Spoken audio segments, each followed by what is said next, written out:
The president of Turkey, as I mentioned earlier, Recep Tayyip Erdogan, seems to be living in an alternative reality. One day after stating that Hamas is a resistance group and not a terrorist organization, he told the UN General Assembly today that there, quote, is no war in Gaza. There are no two sides, end quote. He instead called it an invasion, a genocide. Now keep in mind that Turkey is a NATO country, a supposed ally of the United States. Joining me now to discuss this, Congressman Warren Davidson, a member of the House Foreign Affairs Committee. He represents the 8th Congressional District of Ohio. Congressman Davidson, welcome back to Washington Watch. Thanks for joining me. Yeah, it's always an honor, Tony. Thank you. All right, President Erdogan, is this an alternative reality that he's living in, that Hamas is not a terrorist organization and there's no war in Gaza?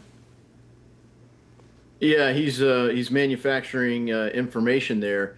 Obviously, there's a war in Gaza. The whole world knows there is, and they want to change it.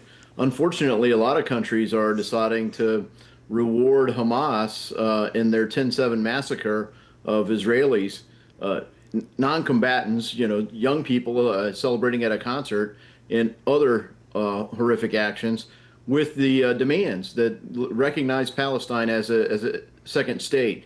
So he's gone even further to say, no, they exist, and Israel's just committing genocide against the peaceful people of Gaza. Absolutely crazy. Now, he is meeting with President Trump later this week. No doubt he's going to be asking for the most advanced fighter aircraft, the F-35s, which they have not been given, even though they're a NATO ally. Why is that important that they not have access to that technology?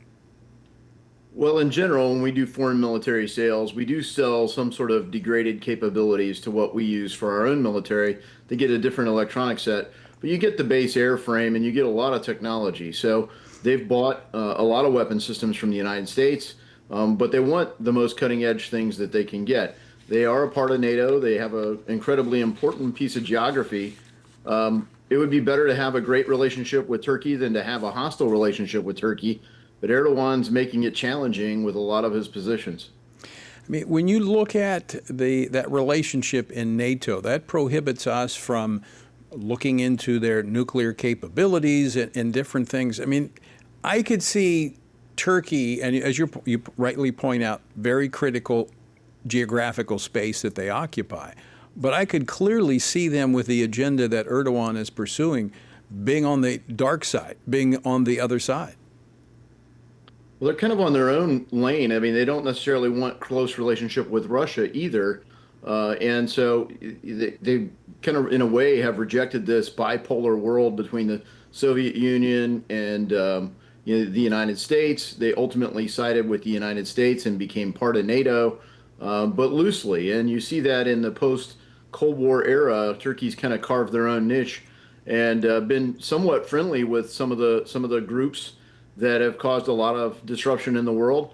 But on the other side, they've been pushing back against the Kurds, who have committed acts of terror inside Turkey. So complicated region, and Erdogan has certainly made it more complicated. But I guess in a sense he's looking at it saying what pushes Turkey's own interest narrowly, and it's hard to see how this actually aligns with anybody. It's kind of his own island in a lot of ways. Well, I think he's made it very clear he wants to reestablish the Ottoman Empire. I mean, he's being driven by the Islamic religion, a once secular country now becoming very Islamist in its pursuit. Now, last week, speaking of that, you helped push through in the House Foreign Affairs Committee an amendment to the State Department authorization requiring a State Department report on free speech rights and censorship in NATO ally countries, i.e. Turkey. Why is that needed? Well, you have NATO countries, and not just countries like Turkey, where they were originally part of the Ottoman Empire. They certainly, Erdogan has hearkened back to a caliphate that he controls. You see, okay, well, you recognize civil liberties might not be great there, but you're seeing civil liberties being trampled in the United Kingdom, in France, in Germany. And when I was in Hungary earlier this year, you had people from Western Europe claiming asylum in Hungary, in Eastern Europe, behind the Iron Curtain, former Iron Curtain. And so what are we defending? I mean, it goes back to J.D. Vance's question at Munich. What are we defending? and certainly not what's going on right now. Well, and the president today at the UN made reference to this, and a large part of that is the migration of the Islamic community into these European countries that's pulling the strings of leaders like Prime Minister Starmer in the UK. Yeah, I mean, he called out the Europeans, especially for mass migration. He called out the United Nations for funding it and facilitating it, undermining Western countries, particularly English-speaking countries. And but really all of Europe, all of Western Europe, they're having the same kinds of problems, and they're modifying their culture to embrace Islam, basically, and London in particular. So, I mean, you're getting in trouble for speech there, for practicing your religion.